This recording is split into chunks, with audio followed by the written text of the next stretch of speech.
तो हमने पिछले पार्ट में देखा था संग जिनवू जो कि दुनिया का सबसे कमजोर हंटर है, वो अपनी टीम के साथ मिलकर एक तहखाने में रेड करने के लिए जाता है। पर तभी अचानक से वहां उनके साथ कुछ ऐसा होता है जिससे उनके टीम के सभी मेंबर्स एक एक करके मरने लगते हैं। जिनवू भी ऑलमोस्ट मर ही जाता, पर तभी उसके सामने एक सिस्टम एक्टिवेट हो जाता है जिसकी हेल्प से वो खुद को डेवलप कर सकता है। वो सिस्टम जिनवू को कुछ डेली टास्क देता है और ये सारे टास्क जिनवू को करने पड़ते हैं, वरना सिस्टम उसकी जान के पीछे हाथ धोकर पड़ जाता है। थोड़ा स्ट्रॉन्ग होने के बाद जिनवू को सिस्टम असली के मिशंस देना शुरू कर देता है। और तो और वो अकेला एक तहखाने के अंदर जाकर उस तहखाने के सबसे बड़े मॉन्स्टर को अकेला ही मार के आ जाता है। पर ये मॉन्स्टर्स तो कुछ भी नहीं थे उन दानवों के सामने जिनसे जिनवू अब सामना करने वाला है। अब हम देखते हैं कि जिनवू हॉस्पिटल में होता है और उसका वहां पे ट्रीटमेंट चल रहा होता है, लेकिन अपनी फिटनेस को मेंटेन करने के लिए जिनवू हॉस्पिटल में ही एक्सरसाइजेस करता रहता है, जिसकी वजह से उसकी काफी अच्छी बॉडी बन जाती है। और तो और इन 2 महीनों में उसकी हाइट भी बढ़ जाती है। और जब एक नर्स जिनवू के कमरे में जाती है तो वो जिनवू को बिना कपड़ों के देख लेती है। अरे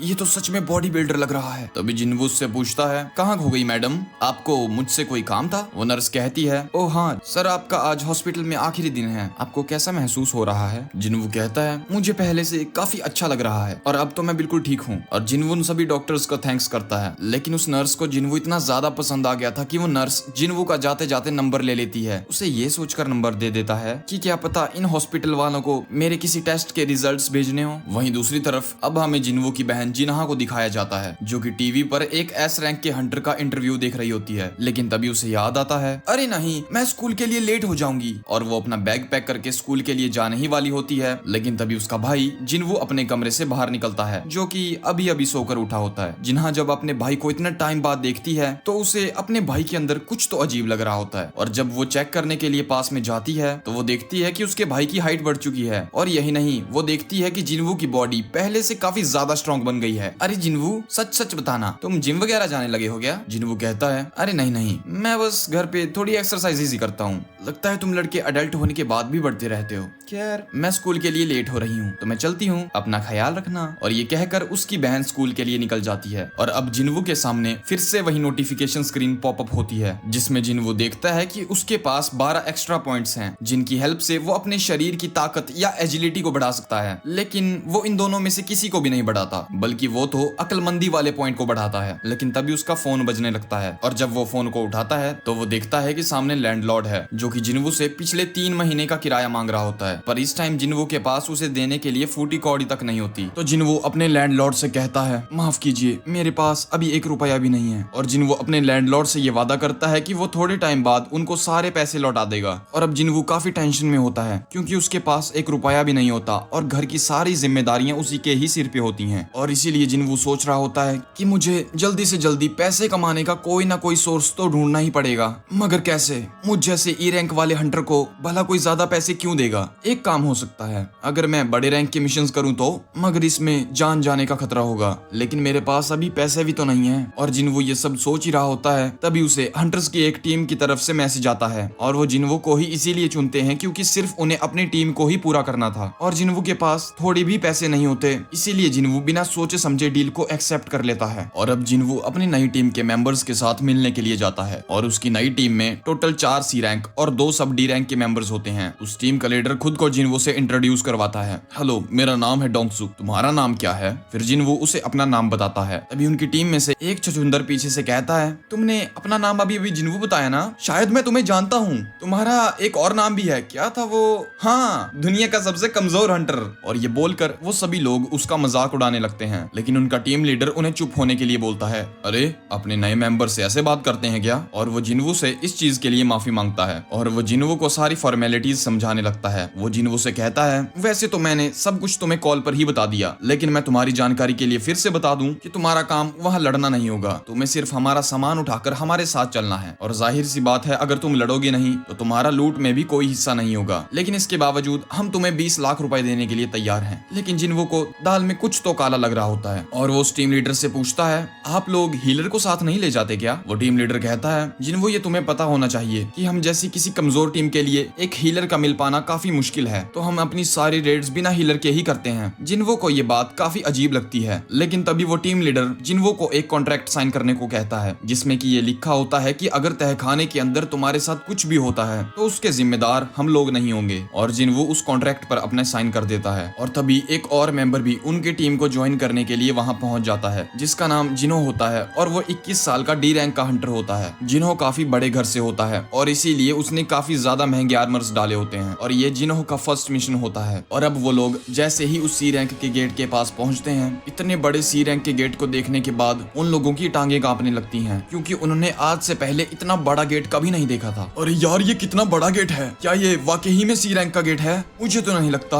हे भगवान, यहाँ से हम वापस बचकर जा भी पाएंगे या नहीं? तभी वो टीम लीडर उन सभी लोगों को उसके पीछे चलने को कहता है और वो लोग उस टीम लीडर के पीछे पीछे उस तहखाने में एंटर कर जाते हैं। लेकिन अंदर जाते ही वो लोग काफी अजीब सी चीज महसूस करते हैं। वो देखते हैं कि उस तहखाने में पूरी तरह से अंधेरा है, लेकिन आमतौर पर ऐसा कुछ नहीं होता। ज्यादातर तहखानों में अंधेरा नहीं होता, क्योंकि ज्यादातर तहखाने चमकीले पत्थरों से घिरे होते हैं, जिसकी वजह से ज्यादातर तहखानों में रोशनी होती है। तभी जिन्हो जिन्वू से पूछता है, जिन्वू ये चमकीले पत्थर क्या होते हैं भला? जिन्वू उसे बताता है कि ये वो पत्थर होते हैं जो तहखानों में पाए जाते हैं और इनसे काफी तेज रोशनी निकलती है, जिसकी वजह से तहखानों में अंधेरा नहीं होता। और तभी उनकी टीम का एक मेंबर अपनी मैजिक से वहां लाइट कर देता है और वो लोग चलते चलते एक ऐसी जगह पर पहुंच जाते हैं जहां की दीवारों में काफी ज्यादा छेद होते हैं और वहां काफी घना अंधेरा होता है। जिन्वू को ये बात काफी अजीब लगने लगती है और वो अपने आसपास हो रही चीजों पर कंसंट्रेट करने लगता है। पर वो नया टीम मेंबर जिन्हो, वो लगातार बात किया जा रहा था, इसीलिए जिन्वू उसे डांट देता है। तुम थोड़ी देर चुप नहीं बैठ सकते क्या? मैं कंसंट्रेट करने की कोशिश कर रहा हूँ। तभी उन लोगों को कुछ आवाजें आने लगती हैं और वो आवाजें उनकी तरफ धीरे धीरे बढ़ने लगती हैं। तभी जिन्वू सोचता है, यहाँ काफी ज्यादा अंधेरा है और तो और यहाँ पर चारों तरफ दीवारों में काफी बड़े बड़े छेद हैं, हो ना हो यहाँ पर काफी ज्यादा बड़े बड़े कीड़े रहते हैं। और तभी जिन्वू उन सभी लोगों को अलर्ट कर देता है, अपने ऊपर देखो, ये कीड़े वहीं से हमला करेंगे। तभी उस तहखाने की छत में से काफी ज्यादा कीड़े निकलते हैं और वो उन हंटर्स पर अटैक कर देते हैं। लेकिन तभी वो हंटर्स भी अलर्ट हो जाते हैं और तभी एक हंटर उसी छत के अंदर धमाका कर देता है। उस धमाके का उन कीड़ों पर कोई असर नहीं होता और वो सभी कीड़े उस टीम लीडर मिस्टर डोंगसुक की तरफ बढ़ने लगते हैं। और जब तक वो कीड़े मिस्टर डोंगसुक की तरफ हमला कर रहे थे, एक दूसरे हंटर को अपनी एबिलिटी को चार्ज करने का टाइम मिल जाता है और वो 2 सेकंड से भी कम टाइम में अपनी फायर एबिलिटी से वहां सारे कीड़ों को जला डालता है, जिससे वहां ज्यादातर कीड़े खत्म हो जाते हैं और बचे हुए कीड़ों को वो लोग काफी आसानी से मार देते हैं। और उन सारे कीड़ों को खत्म करने के बाद वो टीम लीडर उन इंसेक्ट से मिले हुए एसेंस स्टोन्स को 7 हिस्सों में बांटने का डिसाइड करता है और साथ ही वो जिन्वू का शुक्रिया अदा करता है। वो जिन्वू से कहता है, अगर तुमने सही टाइम पर बताया नहीं होता कि इंसेक्ट्स हमारे ऊपर से हमला करने वाले हैं, तो शायद हम पर अचानक हमला हो जाता और इससे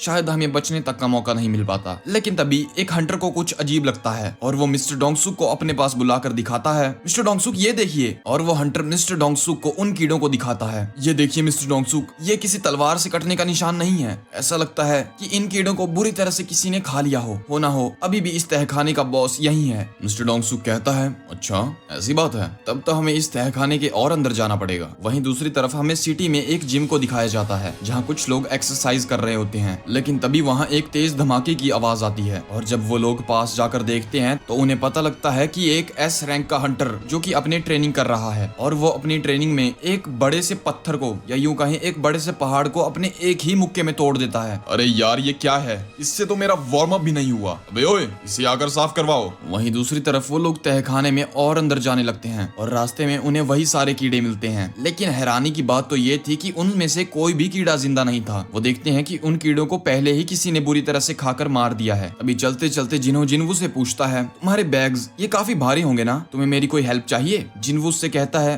अरे नहीं जिन्हो, इसमें इतना भी वजन नहीं है और खास तौर पर अगर तुम्हें सिर्फ सामान उठाने के ही 20 लाख रुपए मिल रहे हो तो इससे अच्छी बात और क्या होगी। लेकिन जिन्वू को गट फीलिंग आ रही होती है कि यहाँ कुछ तो गलत हो रहा है। ये एक काफी अच्छी टीम है, फिर इसमें हीलर क्यों नहीं है और इनकी टीम भी अधूरी है, या इनको अपने लोगों की फिक्र नहीं है। और तभी वो लोग तहखाने के एक ऐसे हिस्से में पहुंच जाते हैं जहाँ पर मकड़ियों के जाले ही जाले होते हैं। यहाँ काफी ज्यादा जाले हैं, शायद यही उस बॉस का ठिकाना होगा, तुम जरा रोशनी करना। और वो लोग उन जालों को काट कर आगे बढ़ने लगते हैं और तभी वो लोग तहखाने के एंड में पहुंच जाते हैं और अब उनकी आंखों के सामने जो होता है वो इस नजारे को देखकर अपनी आंखों पर यकीन ही नहीं कर पा रहे होते हैं। वो देखते हैं कि उनके चारों ओर काफी ज्यादा माना क्रिस्टल्स होते हैं और उनमें से एक बंदा कहता है, अरे इतने ज्यादा माना क्रिस्टल्स, भले ही ये एसेंस स्टोन्स जितने कीमती नहीं है पर फिर भी इनकी कीमत $1 मिलियन में होगी, हम तो अब माला माल हो जाएंगे। मिस्टर डोंगसुक, हमारी इस कामयाबी को देखकर आपका भाई भी जलने लगेगा। तभी उनकी टीम में से एक और हंटर उस बंदे को चुप करवा देता है। अरे बेवकूफ, यहाँ इनके सामने ऐसी बात मत करो वरना ये हम सभी को खत्म कर देंगे। तभी वो लोग उन माना क्रिस्टल्स को आपस में बांटने की बात करने लगते हैं और जिन्हो से पूछता है, जिन्हो क्या मैं तुम्हारा कॉन्ट्रैक्ट देख सकता हूँ? और अब जिन्हो उसे अपना कॉन्ट्रैक्ट दिखाता है और वो उस कॉन्ट्रैक्ट को लेकर मिस्टर डोंगसुक के पास जाता है और वो मिस्टर डोंगसुक से पूछता है, मिस्टर डोंगसुक, ये जिन्हो का कॉन्ट्रैक्ट है, इसमें ये लिखा है कि इसे दानवों से मिले हुए एसेंस स्टोन्स नहीं मिलेंगे, लेकिन माना क्रिस्टल्स तो खुदाई करके मिलते हैं, ना कि दानवों से। आपको नहीं लगता कि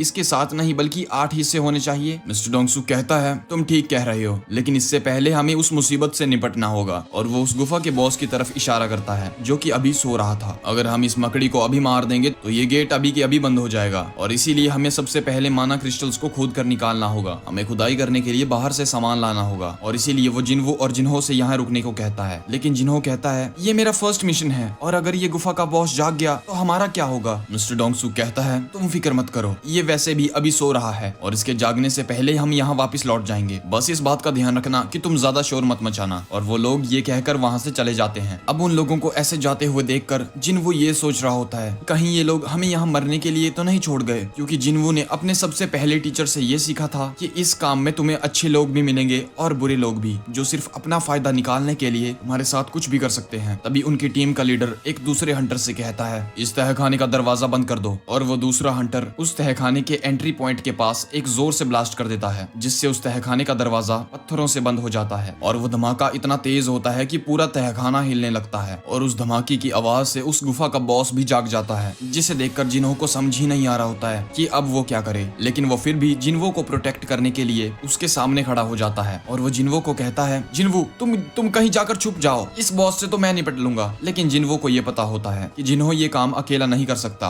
और वो जिन्हो से कहता है, तुम रहने दो, इस बॉस को सिर्फ मैं ही हरा सकता हूँ। और जिन्हो पिछले तहखाने से मिले हुए उस डैगर को समन करता है